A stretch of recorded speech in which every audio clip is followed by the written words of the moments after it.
कैसे हैं आप लोग। उम्मीद करते हैं अच्छे होंगे, आपकी स्टडी अच्छी चल रही होगी।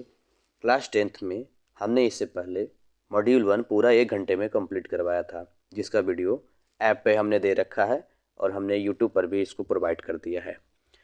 तो आज के इस सेशन में हम लोग मॉड्यूल 2 कंप्लीट करेंगे, जिसमें चैप्टर 12, 15, 16, 17, 19, 20, 21 एंड 22 है। सबसे पहले यहाँ पर हमें दिख रहा है चैप्टर 12, राइट। तो 12 में लिख रहा है हाउसिंग। सो बेसिकली हाउसिंग है क्या, यहाँ पे इसको हम समझते हैं। तो देखिए यहाँ पर साफ साफ मेंशन है कि इंट्रोडक्शन है यहाँ पर, food, shelter, clothings are our important basic needs. वो आपने सुना होगा ना, रोटी कपड़ा और मकान, वही इसकी इंग्लिश है। फूड का मतलब खाना, शेल्टर का मतलब रहने के लिए जगह, और क्लॉथिंग का मतलब कपड़े। तो जो फिल्मी डायलॉग्स होते हैं, रोटी कपड़ा और मकान, ये 3 चीज़ें हर इंसान की बेसिक चीज़ें होती है। रहने के लिए घर चाहिए, खाने के लिए फूड चाहिए, और पहनने के लिए कपड़ा चाहिए। सो हाउस एंड होम, ये 2 वर्ड यहाँ पर है, यहाँ पर, राइट। तो अक्सर लोग यहाँ पर कई बार इस तरह की चीज़ आती है, हाउस, होम। तो यहाँ पर क्लियर क्या है कि house is a physical construction. House क्या है, एक फिजिकल, जिसको हम बनाते हैं। किससे बना होता है? ईंटों से बना होता है, सैंड से, सीमेंट से, स्टोन से। House becomes home. एक हाउस होम तब बनता है जब सारे के सारे फैमिली मेम्बर रहना शुरू करते हैं और इंजॉय करते हैं देमसेल्व्स। यानी अगर कोई मकान बना हुआ है तो उसको हम हाउस कहेंगे, लेकिन अगर उसके अंदर फैमिली रह रही है तो उसको हम लोग होम कहेंगे। और इसीलिए इंग्लिश के ग्रामर में भी आपको जहाँ आप रहते हैं हाउस की जगह होम करने के लिए कहा जाता है, इसलिए होम वर्ड यूज करते हैं। सो नेक्स्ट हम बात करते हैं selection of site for a house. कैसा साइट होना चाहिए? देखिए, हम लोग साइट किसको कहते हैं? एक ऐसी जगह, the place where we construct a house is called site. सबसे पहले हम लोग घर बनाने के लिए जगह देखते हैं। When we select site for our house, जब एक जगह हम लोग देख लेते हैं, we have to pay attention to the proper neighbourhood. हम देखते हैं कि नज़दीकी में क्या क्या है। तो बोलता है ना, यहाँ से हाईवे निकल रहा है, एयरपोर्ट इतनी दूरी पर है, मेट्रो इतनी दूरी पर है ना। आप जब प्लॉट खरीदने जाते हैं तो ऐसा बोलता है। फिजिकल फीचर क्या है उसका, स्ट्रॉन्ग मिट्टी वहाँ की है या नहीं है, वहाँ सैनिटरी रिक्वायरमेंट क्या है, अवेबिलिटी क्या है, प्रैक्टिकल कन्वीनियंस का, है ना, आने जाने के लिए, सवारी गाड़ी या बाकी चीज़ों के लिए क्या हिसाब किताब है। भाई हमें वो भी तो देखना पड़ेगा ना। ठीक है, ऐसे थोड़ी ना है कि हम लोग कुछ भी इस तरह से कर देंगे। इसके अलावा अगर हम यहाँ पर देखें कि एक आइडियलिटी के हिसाब से अगर हम बात करें कि भाई एक आइडियलिटी हम बात कर रहे हैं यहाँ पे, ठीक है। तो आइडियलिटी के हिसाब से यहाँ पर कुछ चीज़ें मेंशन की गई है। एरियाज इन द हाउस लिखा, an ideal home is one that provide space. एक आइडियल घर हम इसको कहते हैं जो एक प्रोवाइड स्पेस देता हो सारे फंक्शन, फैमिली के सारे फंक्शन के लिए, परफॉर्म कर सके multiple activities. It is not possible to have adequate space, we should make the best use the availability spaces.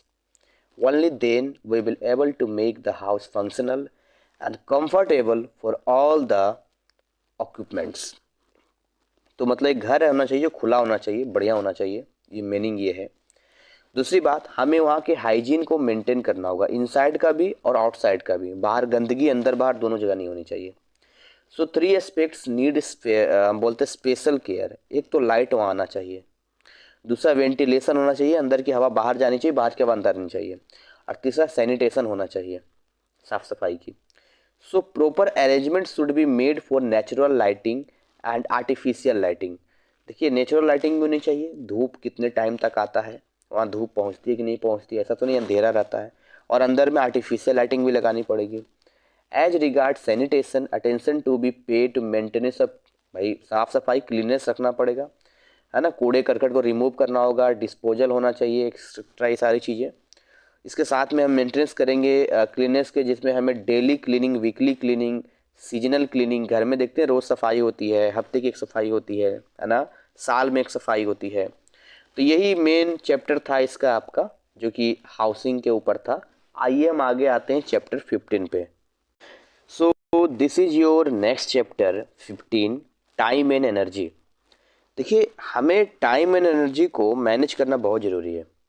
ऊपर वाले ने सबको 24 आवर्स दिया है, एनर्जी भी आपके पास है। कई बार हम लोग अपनी एनर्जी ऐसे जगह दे देते हैं जिससे हमारा टाइम वेस्ट हो जाता है। अब आप मेरा वीडियो देख रहे हैं, आप इसका एग्ज़ाम देने वाले हैं, यानी कि आप अपना टाइम और एनर्जी दोनों सही जगह लगा रहे हैं। तो यह समझना है कि time and energy as research, लिखा है रिसोर्सेस। जैसे हमारे पास टाइम है, रिसोर्स, एनर्जी है, ये अवेलेबल है to us, but these are limited.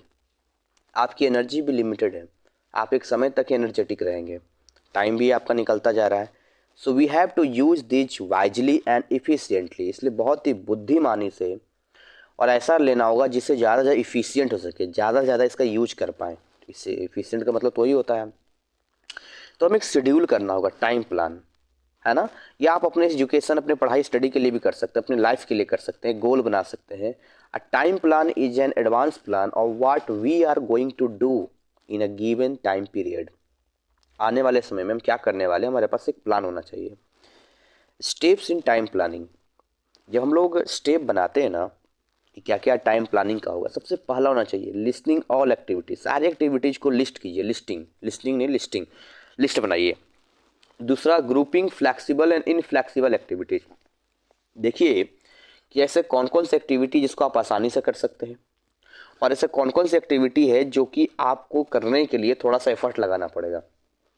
Estimating time required for performing each activity, her activity करने में आपको कितना टाइम देना पड़ रहा है। और चौथा जो होना चाहिए, बैलेंसिंग, बैलेंस होना बहुत जरूरी है, क्योंकि बैलेंस नहीं होगा तो फिर दिक्कत हो जाएगा यहाँ पर, राइट। यहाँ कुछ फोर्थ पॉइंट में लिखा है कि some points to kept in mind while planning the use of time. वो कौन कौन सी बातें हैं जो आपको दिमाग में रखनी चाहिए। सबसे पहला है making the time schedule practical and flexible. एक ऐसा टाइम टेबल बनाइए जो कि प्रैक्टिकल हो, हवा हवाई बातें नहीं कि हम सुबह 3 बजे उठ जाएंगे। क्या वाकई में 3 बजे उठ जाएंगे आप? मैं उठता था जब मैं बचपन में पढ़ता था, क्योंकि वहाँ गाँव में 8 बजे ही लोग सो जाते हैं, बट आज की डेट में मैं तो सुबह 6 बजे भी नहीं उठ पाता हूँ। तो आप एक ऐसा शेड्यूल बनाइए कि भाई वो प्रैक्टिकल हो और फ्लेक्सिबल हो, आप उसको कर सकते हैं। दूसरा, इंक्लूजन ऑफ अल्टरनेटिव प्लान। इसके अलावा plan A, plan B, plan C ऐसा ही बनाइए। अगर ये फॉलो नहीं किया तो ये करेंगे, ये नहीं तो ये करेंगे। And better utilisation of time, एक ऐसा प्लान होना चाहिए जिसमें बेटर यूटिलाइज कर सके, चीज़ें हमारी हो पाए उसमें।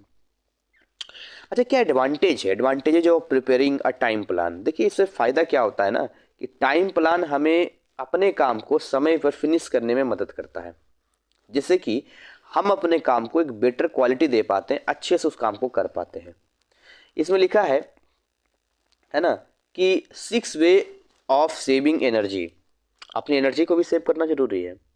पता चला आप थक गए, सो गए, कुछ काम नहीं कर पाए, ऐसी जगह पे एनर्जी दे दिया, क्या फ़ायदा है। लिखा है सम ऑफ द वे, जिससे कि आप सेव कर सकते हैं एनर्जी को, to break the task into a smaller activities. अपने टास्क को छोटे छोटे एक्टिविटी में कर दीजिए।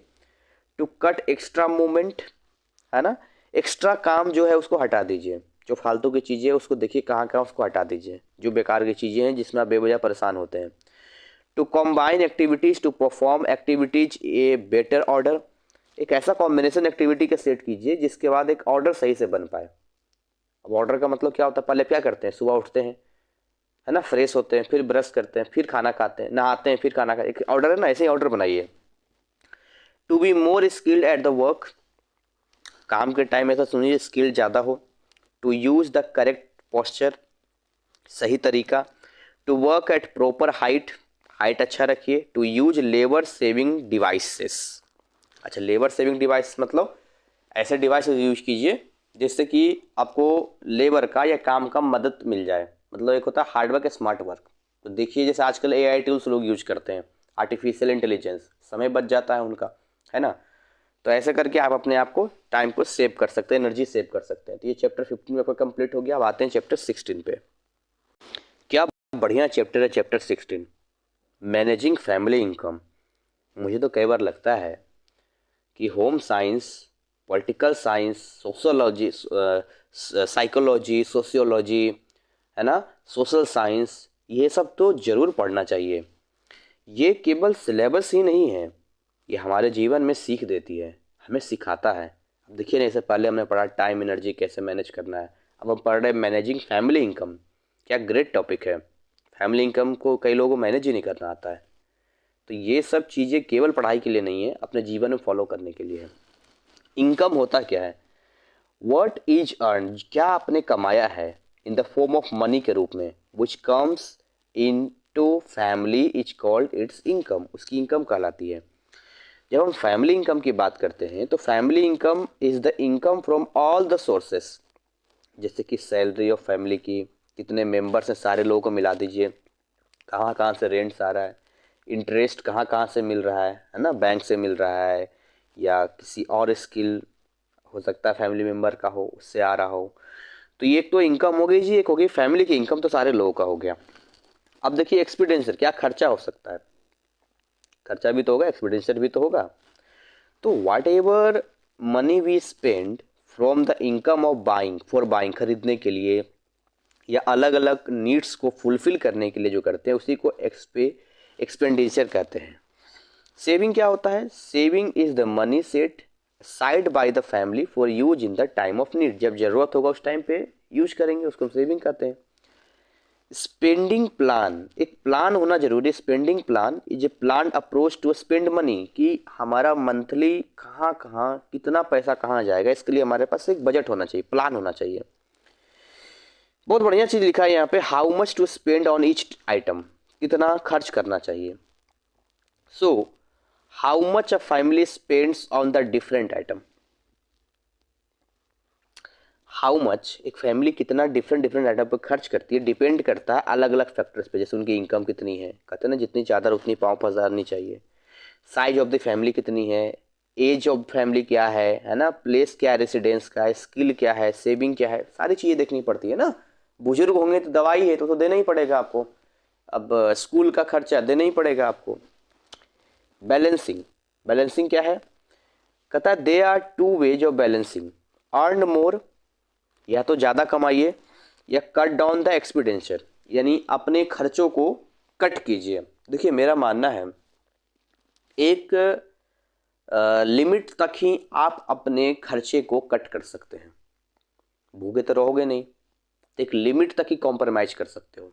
इसलिए the best option, earn more, ज़्यादा कमाइए।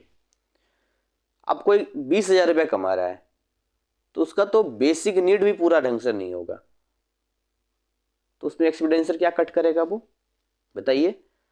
और मान के चलिए इनकम उसकी 15,000 हो गई, तो फिर उसमें से और क्या कट करेगा, इससे अच्छा 40 कमाए 50 कमाए। तो हमें अर्न मोर पे ध्यान देना होगा।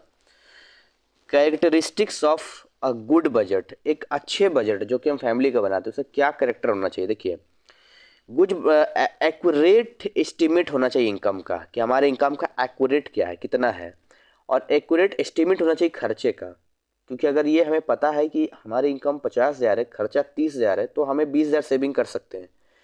Reasonably accurate allocation of money and flexibility, पैसा कहाँ से आ रहा है, कहाँ लॉट करना है, कहाँ इन्वेस्ट करना है, ये चीज़ भी देखनी पड़ेगी। इतना बढ़िया बात है, इसके ऊपर चैप्टर वगैरह भी आपका, ये चैप्टर 16 भी कंप्लीट हो गया है। अब सीधा हम आपको लेके आते हैं चैप्टर 17 पे।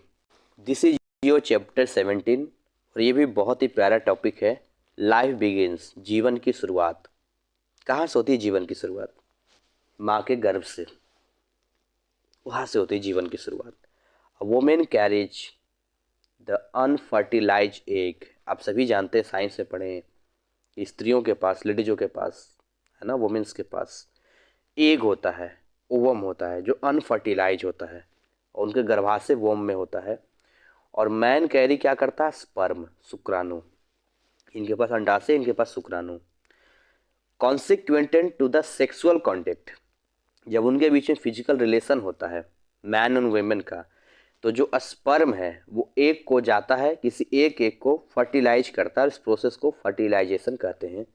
और यहीं से हमारे जीवन की शुरुआत होती है, और हम सब की जीवन शुरुआत इनफैक्ट ऐसे ही है, कोई ऐसा नहीं है कि कोई आसमान से टपक गया है। प्रेगनेंसी का क्या साइन होता है, देखिए सबसे पहली बात तो उनका जो पीरियड्स होता है, यानी मेंस्ट्रुअल पीरियड होता है ना, वो मिस हो जाता है। मॉर्निंग सिकनेस, सुबह सुबह थकान, एनलार्जमेंट ऑफ द ब्रेस्ट है ना, मतलब ब्रेस्ट का ऐसा लगता है थोड़ा बड़ा हो जाना, साइज पहले से थोड़ा सा, फ्रीक्वेंसी ऑफ यूरिनेशन, वॉशरूम बार बार ज़्यादा आना, पेशाब, हार्मोनल चेंजेज, कुछ बॉडी के अंदर हार्मोनल चेंजेज भी होते हैं, डेवलपमेंट ऑफ, हम फीटस की बात करते हैं, इनसाइड द मदर्स बोन, माँ के गर्भ में कैसे एक जो फीटस होता है वो होता है, expected date of delivery is the first day, last periods, हम बोलते हैं लगभग लगभग 7 दिन एक्स्ट्रा मान के चलते हैं तो +9 मंथ होता है, हालांकि 9वें महीने में हो जाता है। ठीक है, यहाँ पर लिखा है ट्रीमेस्टर्स, 3 सीक्वेंस में हम लोग इसको डिवाइड करते हैं 9 महीने को। पहले के 3 महीने को फर्स्ट ट्रीमेस्टर कहते हैं, तीसरे महीने से छठे महीने को सेकेंड ट्रीमेस्टर कहते हैं, और छठे से 9वें महीने को थर्ड ट्रीमेस्टर कहते हैं। और इन तीनों में बच्चे का ग्रो होता है। ठीक है ना, धीरे धीरे बच्चा ग्रो होता है, चीज़ें जाती है, अब डिटेल इसमें पढ़ेंगे तो ट्रीमेस्टर में आपको पता चलेगा।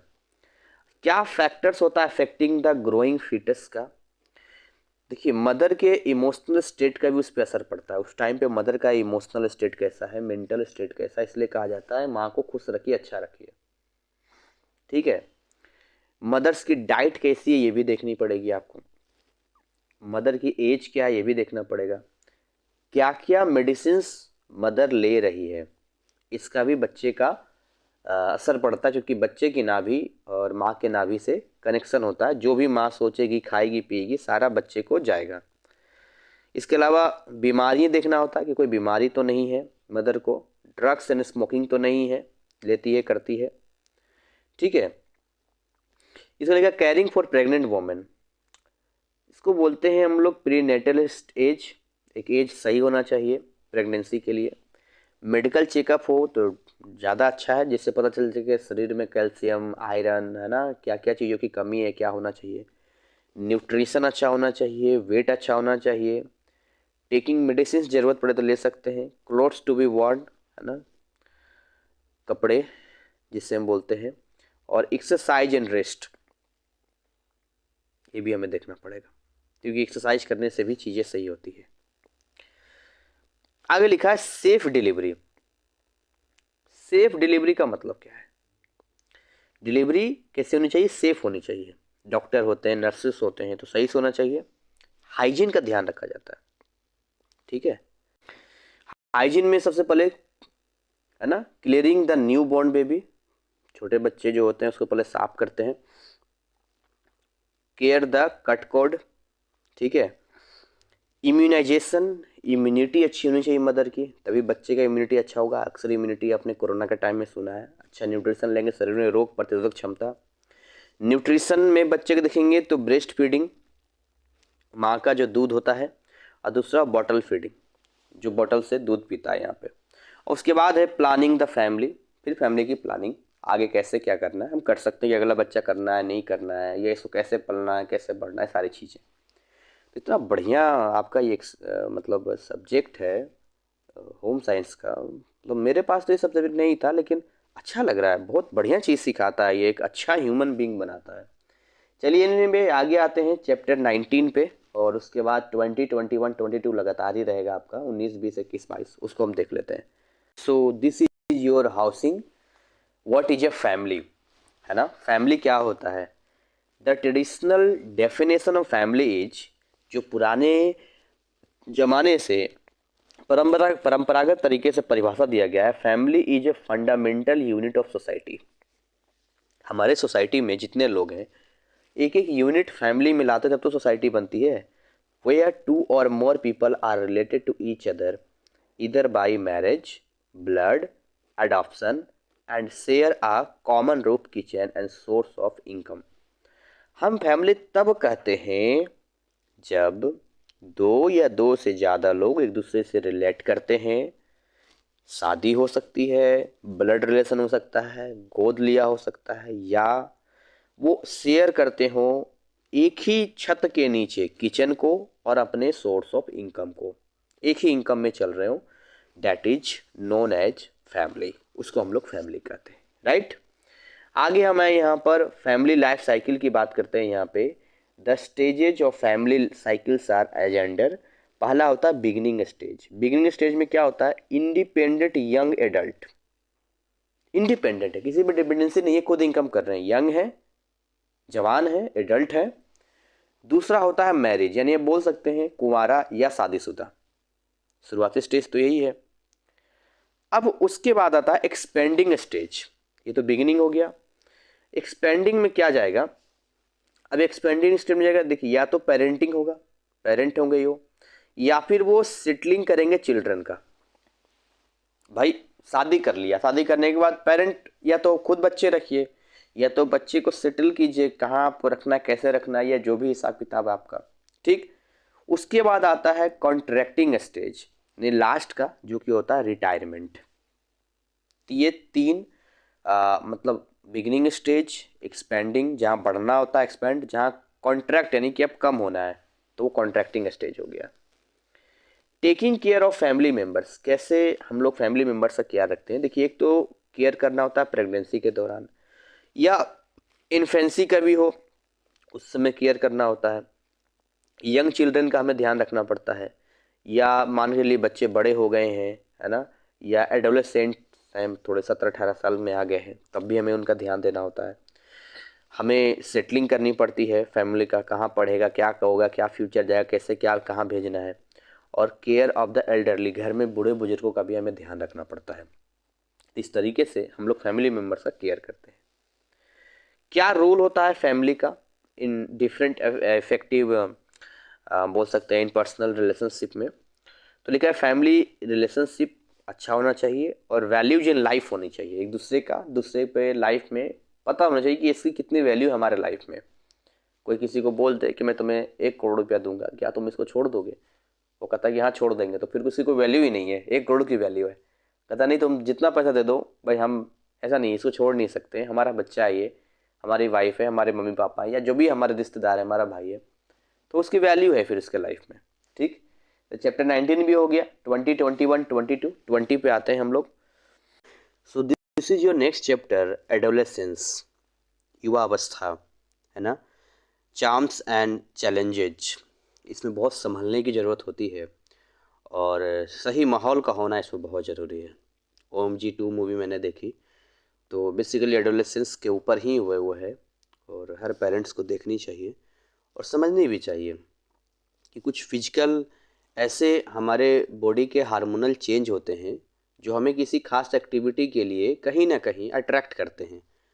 सो अगर हमें सही नॉलेज नहीं मिलेगा किसी चीज़ को लेकर, सही वे में हम उसके बारे में जानेंगे नहीं, तो क्या होता है, गाड़ी आपको चलाना नहीं आता है लेकिन आपको स्टीयरिंग पे बैठा दिया जाए तो आप पक्का एक्सीडेंट करेंगे। तो वही चीज़ें होती है, कई बार मन में भय, डर, या कई बार ऐसा होता है कि हम किसी काम को ज़्यादा हद तक कर देते हैं तो वो हमारे एक गंभीर बीमारी का रूप ले लेता है। तो बहुत सारी ऐसी चीज़ें हैं जो कि खुलकर बात होनी ज़रूरी होती है। खैर नहीं पे, तो अगर हम इसमें बात करते हैं यहाँ पर adolescence meaning and chief characteristics क्या है। देखिए एडोलेसेंस इज़ द, हम बोलते हैं ट्रांजिशनल स्टेज बिटवीन चाइल्डहुड। देखिए बचपना से निकलता है एडल्टहुड के बीच का समय, एडल्ट अभी हुआ नहीं है वो, उसके पहले और बचपन से निकला है वो। तो आप बोल सकते हैं कि भाई 12 साल 11 साल से लेकर जो है 18 साल 19 साल के बीच का जो एज होता है चाइल्डहुड से, उससे निकला है। ड्यूरिंग दिस स्टेज हम बोलते हैं कि बहुत सारे चेंजेस देखने को मिलते हैं हमें। जैसे इसमें हमें फिजिकल डेवलपमेंट देखने को मिलता है, शरीर का बनावट होता है, इमोशनली भी डेवलपमेंट होता है, सोशल डेवलपमेंट होता है, हमारे इर्द गिर्द की चीज़ों को देखते हैं समझते हैं, और कॉग्निटिव यानी कि मानसिक मेंटल भी यहाँ पर डेवलपमेंट होता है, ठीक है ना। इसके अलावा हम एक एक करके अगर हम बात करते हैं, सबसे पहले हम फिजिकल डेवलपमेंट की बात करते हैं। लिखा it is inclusive of increases in height, height बढ़ता है, ठीक, वजन बढ़ेगा, वेट बढ़ेगा। उसके जो अंडर आर्म है, कांख के अंदर हेयर ग्रो करेंगे, है ना, प्यूबिक हेयर, पिंपल्स चेहरे पे आना, development of reproductive organs, male female अपने अकॉर्डिंग, है ना, उनका जो रिप्रोडक्टिव ऑर्गन्स होगा, प्राइवेट पार्ट्स होगा, वो डेवलप करेगा। इमोशनल क्या होता है, it is inclusive of self concept, कई बार खुद हम मान लेते हैं, माइंड में आता है, सीखते हैं, है ना। सेल्फ इस्टीम, माइंड की चीज़ें आती कई बार। तो ये मैं बोल रहा हूँ माहौल कहते हैं ना, बनता नहीं बनाना पड़ता, सही माहौल में देना बहुत ज़रूरी, क्योंकि ये वो चीज़ होती है इस एज में जो देखेगा वही सीख जाएगा। Social development, it is inclusive of the following. देखिए, तो रिलेशनशिप विद फैमिली के साथ कैसा, ये बहुत ज़रूरी है और होना भी चाहिए। और फिर रिलेशनशिप विद पीर्स, दूसरों के साथ कैसा, ये भी हमें देखना पड़ेगा। उसके क्लासमेट हैं, बाकी लोग हैं, उसके साथ कैसा है, तो हमें ये देखना होगा कि उसका रिलेशनशिप है कैसा। कॉग्निटिव डेवलपमेंट की बात करते हैं तो इसमें होता है एब्स्ट्रैक्ट थिंकिंग। ऐसा तो नहीं है कि उसकी थिंकिंग एब्स्ट्रैक्ट हो रही है, उसकी सोच मेंटली कई बार परेशान हो जाता है, कई बार खुश, कई देखना पड़ेगा ना। पर्सनल फेबल कैसा है उसका, सिस्टमेटिक थिंकिंग कैसी सोचने का, इमेजनरी ऑडियंस क्या है, मतलब उसके माइंड में क्या इमेजिन करता है, वो क्या चीज़ जाती है, क्योंकि इस एज में इमेजिन लोग ज़्यादा करते हैं। इसमें देखिए, मैंने कहा ना कि इन्फ्लुएंस होता है मीडिया का, बहुत बड़ा हाथ है एडोलेसेंस में। जो मास मीडिया है वो पॉजिटिव और नेगेटिव दोनों इन्फ्लुएंस दे सकता है एडोलेसेंस को, ठीक है। कभी आप सोचेंगे ध्यान से तो आपको पता चलेगा कि अगर एक एडोलेसेंस, मतलब बचपन से एक बच्चे को सही माहौल में रखा जाए तो उसकी एक अलग ही थिंकिंग, अलग ही चीज़ जाएगी। आजकल क्या देखते हैं आप, मीडिया पे इतने सारे, मतलब हम ये नहीं कह सकते, कंट्रोल नहीं है ना हमारा। अपने व्यूज और लाइक्स के लिए लोग कुछ भी कंटेंट दे रहे हैं, यूथ उनको देखते हैं, उसमें एडोलेसेंस भी जो देखते हैं। तो अब उनके माइंड पे इसका क्या असर पड़ रहा है, ये पहले भी मैंने आपको बताया था। अच्छा, साइकोलॉजी में बताया था, आप लोगों को नहीं बताया था। हम तो वैसे भी अपने मेंटल स्ट्रेस को खो रहे हैं, हर 60 सेकंड पे चेंज करते हैं। कभी खुशी, किसी चीज़ को रील को देख के हमें अच्छा लगता है, किसी में बुरा लगता है। आप क्या करते हैं, हर 60 सेकंड में अपने इमोशन के साथ खिलवाड़ करते हैं, तो कॉन्सेंट्रेशन तो वही ख़त्म हो गया आपका। ये जो इन्फ्लुएंस है मीडिया का ना, ये अगर सही मिला तब तो सही जाएगा, गलत जाएगा तो बिल्कुल गलत चला जाएगा, ठीक है ना। आपने देखा होगा कि बहुत सारे जगह बच्चों को ट्रेंड कर दिया जाता है, ऐसा ट्रेंड करते हैं बम लेके फट जाते हैं वो। अब उनके माइंड में क्या डाला जाता है ये तो उनको ट्रेंड करने वाला ही जाने, लेकिन आपके हाथ में चाकू लगता है तो आप इतना डिस्टर्ब हो जाते हैं, नहीं मेरा हाथ है, वो कैसे फट जाते हैं लेकर। या आप भारत में हैं या किसी देश का कोई नागरिक है और आपको पता चले कि यहाँ पर कोई ऐसी एक्टिविटी है और आप इसको बचा सकते हैं, तो आप अपनी जान की परवाह ना करते हुए उसको बचा लेंगे। तो ये आपके घर वालों के संस्कार हैं, ये आपके घर वालों की परवरिश है, ठीक है ना। तो ये चीज़ें बहुत देखनी होती है कि फैमिली के अलावा हमारे माइंड में एक्सटर्नल सोर्स कहाँ है जो हमारे माइंड में जा रहा है, क्योंकि माइंड क्या है, ये एक डब्बा है ना। एडोलेसेंस एक डब्बा है, उसके माइंड में जो डालेंगे वही उसके लाइफ में आउटपुट होकर निकलेगा, ठीक है। आजकल क्या है भाई, सिस्टम है भाई का, फाड़ देंगे सिस्टम भाई का।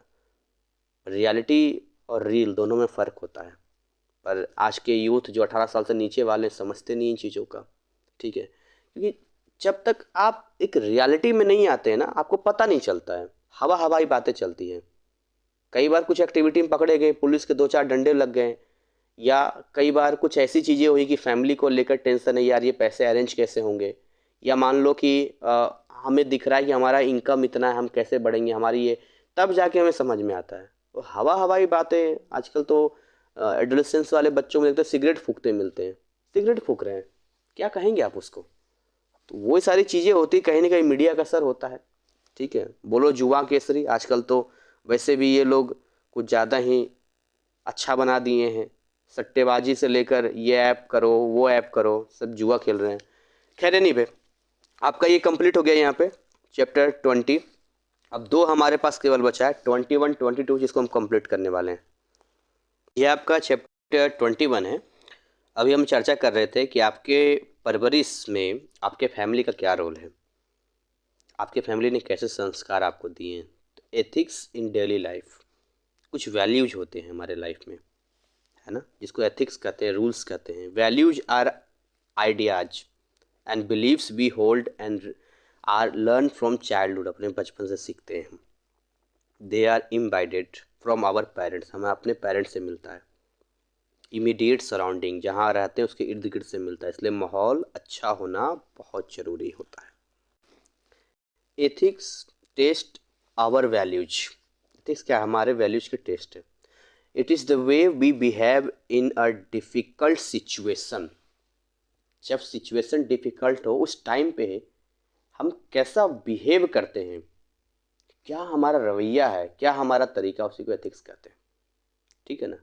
कई लोग ऐसा है कि फाइनेंशियल हो गया तो क्या चोरी कर लेंगे आप? फिर तो गलत एथिक्स में चले गए आप। नहीं, मेहनत करेंगे, ईमानदारी से आगे बढ़ेंगे, अच्छा एथिक्स है ना। Need and importance of ethics क्यों जरूरी है? If all of the members of society do not practice, अगर सारे लोग एथिक्स को फॉलो नहीं करें, वैल्यूज को फॉलो नहीं करें, सब के सब इम्बैलेंस हो जाएगा। कोई किसी को लूट पाट कर रहा है, कोई किसी को मार रहा है, कोई किसी को धोखा दे रहा है, कुछ भी किसी के संस्कार जो कहते हैं ना, वही एथिक्स है। अच्छे संस्कार होंगे, आप अच्छा ही रवैया बिहेव दोगे, अच्छा एथिक्स होगा। राइट एंड रिस्पॉन्सिबिलिटी जरूरी है। आपका अधिकार क्या है और आपकी जिम्मेदारी क्या, दोनों देखना पड़ेगा। So every individual has some rights, हर किसी के पास अधिकार है, रिस्पॉन्सिबिलिटीज भी है अपने मेंबर, फैमिली मेंबर के लिए, कम्युनिटी के लिए। Rights and responsibility go together, एक साथ होते हैं, और ये क्रिएट करता है एक कंडक्सिव इन्वायरमेंट, राइट।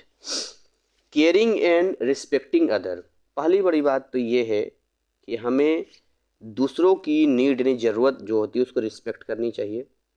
एवरीबॉडी, चाहे वो एल्डर्स हो या फिर यंगर हो, बड़े हों या छोटे हों, ठीक है।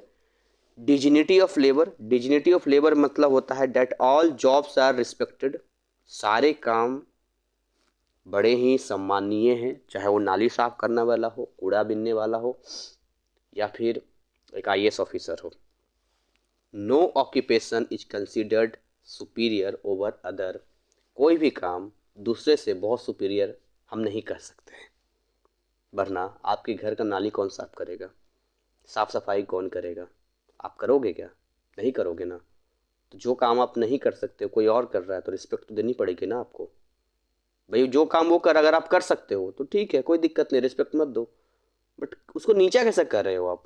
क्या वो काम आप कर लोगे? नहीं, तो बड़ी बात है ना कि वो काम, आपका काम वो नहीं कर सकता तो उसका काम भी तो आप नहीं कर सकते। टॉलरेंस है ना, एम्पैथी एंड पॉजिटिव एटीट्यूड। देखिए, tolerance is the ability to accept opinions and practice different from your own. Tolerance क्या होता है? टॉलरेट मतलब बर्दाश्त करना होता है। आपको एक्सेप्ट करना होगा, अलग अलग लोग अलग अलग बातें बनाएंगे, अपनी अपनी ओपिनियन देंगे, तो आप अपने पास उसको प्रैक्टिस में कैसे लाते हो? हर किसी का जवाब तो देते नहीं चल सकते ना। Empathy is the capacity of recognise, वो कैपेसिटी जो आपको एक पहचान देती है। Share the feelings that are being experienced by other, दूसरे से आप कुछ सीखते हैं। और पॉजिटिव एटीट्यूड आपको क्या करता है? लाइफ के हर मोड़ पे, हर पड़ाव पे एक पॉजिटिव इवेंट देता है, एक अच्छी चीज़ देता है आपको। आप एग्जाम की तैयारी कर रहे हैं, अगर आपका तरीका पॉजिटिव एटीट्यूड वाला है कि हम मेहनत करेंगे, अच्छे मार्क्स लाएंगे, तो डेफिनेटली आप अच्छे मार्क्स लाएंगे। बट अगर आप नेगेटिव एटीट्यूड में जाएंगे तो आपके साथ काफ़ी प्रॉब्लम या दिक्कत आ सकती है। तो यही था आपका चैप्टर 21। अब आखिरी का चैप्टर 22 है जो कि हम देखने वाले हैं। So this is your chapter 22, जागो ग्राहक जागो, कंज्यूमर बीवेयर बी अवेयर। पता क्या होता है, हम सभी कंज्यूमर हैं। पहली बात तो कंज्यूमर होता क्या है? Consumer is a person who buys or uses either goods or service to satisfy his need, अपनी ज़रूरतों को पूरा करने के लिए तो सामान खरीदते हैं या तो सर्विस लेते हैं, उसको कंज्यूमर कहते हैं। तो जागो ग्राहक जागो का मतलब क्या है? इसका मतलब ये है कि कई बार हम लोग बिना जांचे, बिना समझे उसके अंदर कौन कौन सा मटेरियल है, क्या वो सही है नहीं है, बस ऊपर के चटक बटक मटक को देख के हम खा लेते हैं। हाइजीन का कितना ध्यान रखा गया होगा, क्या हमारे हेल्थ के लिए सही है, एक्सपायरी तो नहीं है, बहुत सारी चीज़ें देखनी होती है। लेकिन नहीं, कुछ लोग आप ध्यान देते हैं और कई लोग अभी भी अंधाधुंध यूज करते हैं। So problem faced by a consumer क्या होता है? पहला तो होता है price variation. Often shopkeepers charge us more than the price printed on the product. Product के ऊपर जो चार्ज लिखा है, प्राइस उससे ज़्यादा ले रहा है। अभी मुझे एक दवाई लेनी थी थायराइड की, हमारे फैमिली में है उनके लिए, तो एक मेडिकल में गए, उसने बोला 151। अपोलो फार्मेसी है सोसाइटी में उसके के, वो कहता है 177। तो बड़ा डिफरेंस है भाई। तो कहता हम आपको पॉइंट देंगे 10%, लगभग 17 रुपये का। हमने बोला तब भी महंगा है, अगर हमें 177 17 माइनस कर देते हैं ना, तब भी 160 आता है, वहाँ तो 151 में ही दे रहा है। तब भी तुम ज़्यादा ले रहे हो हमसे सेम चीज़ का। तो ये चीज़ें कई बार फेस होती है, देखने को मिलता है। दूसरी चीज़, lack of standardise products.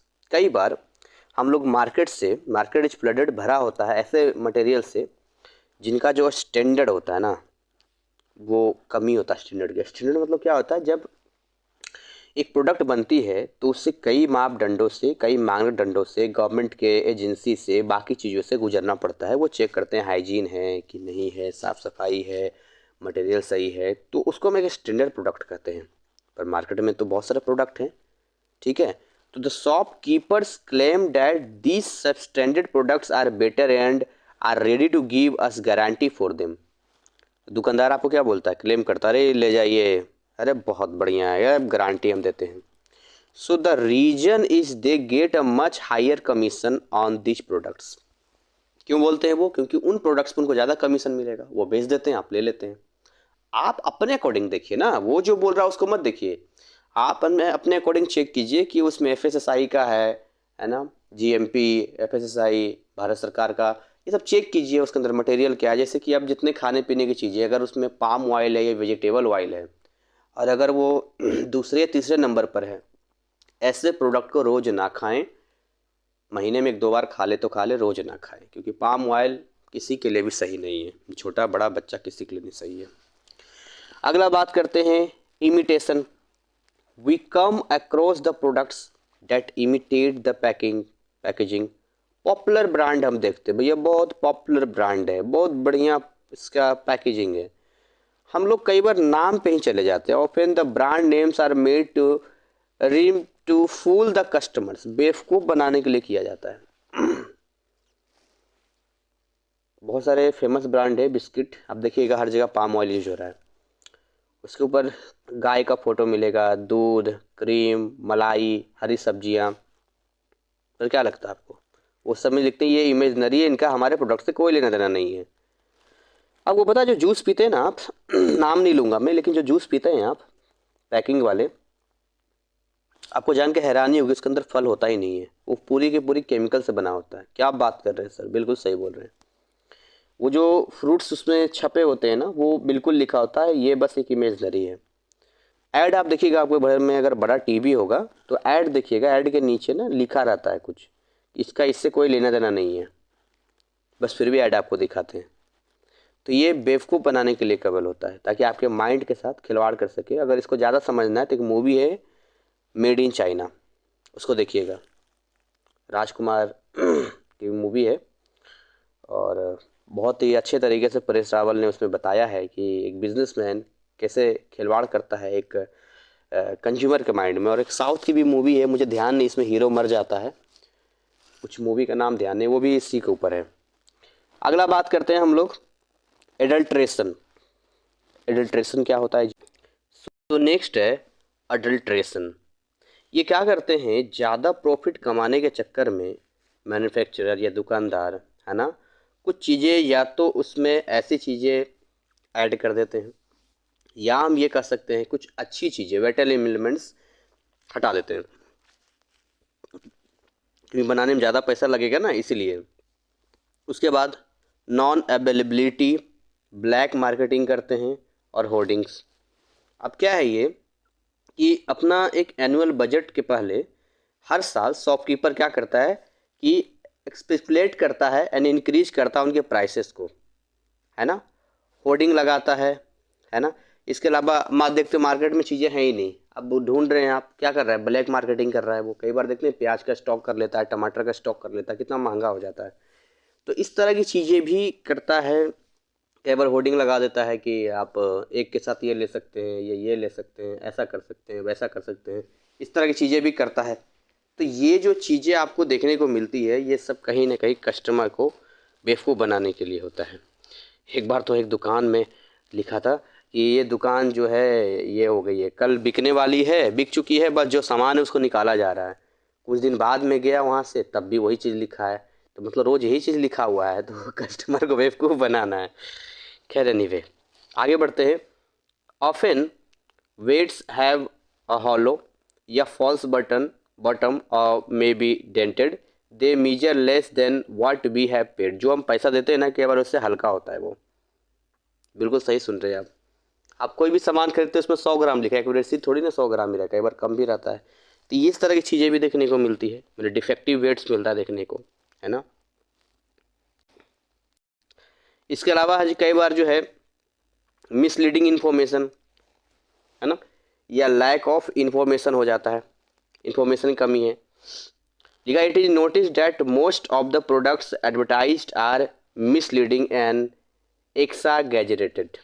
Another problem ये होता है कि डिटेल इन्फॉर्मेशन प्रोडक्ट का हम लेते ही नहीं है, that we want to buy, जो हमें लेना चाहिए, जो हम चाहते हैं, तो कई बार मिसलीड कर देते हैं। जैसे टूथपेस्ट, तो टूथपेस्ट में सोडियम क्या नाम था, फ्लोरोसेंट ऐसे कुछ उसका है मिला होता है, जो कि बिल्कुल कैंसर का प्रॉब्लम होता है। तो डाबर का, वीको का, पतंजलि का, और एक और था शायद, 2-3 ब्रांड हैं जिसमें ये चीज़ें नहीं थी, तो मैंने वीको का लिया, अच्छा है, और मुझे इसके अंदर वो केमिकल नहीं दिखा। तो ये चीज़ें होती है कि हमें समझना होता है कि हम जो प्रोडक्ट ले रहे हैं ना, वो प्रोडक्ट में कुछ ऐसी चीज़ें ना हो जो हमारे लिए क्या हो, प्रॉब्लम क्रिएट कर सकता हो। इसके अलावा प्रॉब्लम रिलेटेड टू सर्विसेज, यानी कि ऑफन सर्विस प्रोवाइडर या फाइनेंशियल इंस्टीट्यूशंस लाइक बैंक्स हो गया, है ना, कई बार रूड हो जाते हैं, कई बार रिफ्यूज कर देते हैं टू कोऑपरेट या answer the queries of the customers की क्वेरीज को। अब आप ही लोग कई बार देखिए हमसे सर्विस लेते हैं, हमारा कोर्स लेते हैं, नहीं भी लेते हैं, इतनी बार मैसेज करते हैं, तो हम कभी रूड बिहेव थोड़ी करते हैं, नहीं हम कभी चीज़ को रिफ्यूज करते हैं। हमेशा क्या है कि भाई आपके आंसर्स का हम रिप्लाई देते हैं, आपको सही गाइडेंस देते हैं। तो एक अच्छी सर्विस तभी मानी जाएगी ना, जब सारे कस्टमर को आप एक जैसा समझेंगे। ये थोड़ी है कि जो मेरा कोर्स खरीद रहा है उसको हम ज़्यादा प्रेफरेंस दे रहे हैं, जो मेरा कोर्स नहीं ले रहा है उसको हम कम प्रेफरेंस दे रहे हैं, फिर तो दिक्कत वाली बात है ना। रोल ऑफ कंज्यूमर एजुकेशन, देखिए क्या है ना, कंज्यूमर्स को एजुकेट ही नहीं है, उसे पता ही नहीं है व्हाट टू बाई, क्या खरीदना है, हाउ मच टू पे, कितना देना है, हाउ टू बाई, कैसे खरीदना है, वेयर टू बाई, कहाँ से खरीदना है, व्हेन टू बाई, कब खरीदना है, हाउ टू बाई, कैसे खरीदना है, कुछ नहीं पता है उसको। बस अंधाधुन, बस सब ले रहे हैं तो हम भी लेंगे, इन्हें यही नहीं पता है करना क्या, लेना कैसा है, मोस्ट ऑफ द लोगों को नहीं पता है। Customer aids to help us, customer aid is anything written या illustrated that helps and guides a consumer in selecting a product he still want to by. तो क्या क्या चीज़ें हैं जो आपको मतलब हेल्प करेगा आपको। Common aids available on consumer are under, एक तो लेबल्स, लेबल्स आर engraved या printed and or attached to the product, labels are required to give various information, तो उसमें बहुत सारी जानकारी लिखी होती है। leaflets, leaflets inform about the existence of product besides detail of cost of equipment, है ना, instructions, installation and maintenance, एक leaflets होता है। हर ब्रांड में देखेंगे कि पेज होगा, वो पेज निकलेगा, उसमें सारी चीज़ें बताई जाएगी, उसको leaflets कहते हैं। Packages, the packages help us by protecting the product in various ways, packing होना जरूरी है उसका। Advertisements, advertisements are use by manufacturers to promote their product. Standardised marks, the marks ensure the quality of product and indicate whether a product has been produced in accordance with the norms laid down by the standardising agency, है ना, जो agencies की बात करते हैं। इसके अलावा है legislations, certain law have been passed by the government to protect consumers interest, an example consumer protection, उसको भी ध्यान देना चाहिए नियम कानून को लेकर। कंज्यूमर का organisation, these organisation help us in various ways. Our rights as a consumer, तो हमारा राइट क्या है, राइट टू सेफ्टी, सेफ्टी होना चाहिए, right to choose, right to be informed, right to represent, right to be heard, सुनने का, right to seek distressal, right to consumer education, right to basic needs and right healthy environment, ये सारे right हैं हमारे। और हमारी responsibilities भी है, जैसे we must be aware of who can file a complaint, जो आप कंप्लेन कर सकते हैं, व्हेन टू फाइल, कब करना है ना, वेयर टू फाइल, कहाँ करना, ये आपको पता होना चाहिए। तो बेसिकली ये आपका चैप्टर 22 भी हो गया, और इसी के साथ हमारा टाइम भी लगभग 45 मिनट्स के पास होने का है, और यहाँ से आपका पूरा होम साइंस कंप्लीट हो गया। Thank you so much. उम्मीद करेंगे ये आपके लिए काफ़ी हेल्पफुल रहा होगा। अगर अभी तक आपने हमारे ऐप को डाउनलोड नहीं किया है और हमारे कंटेंट को आपने देखा नहीं है तो ज़रूर जाइए और हमारे यूट्यूब की प्लेलिस्ट देखिए। और हमारा जो व्हाट्सअप नंबर है 9643480201, किसी प्रकार का हेल्प एनआईए से रिलेटेड या स्टडी से रिलेटेड हो तो हमें कांटेक्ट कर सकते हैं। और हमारा free Telegram channel and WhatsApp channel को भी ज्वाइन कर सकते हैं। Thank you so much. Wish you all the best.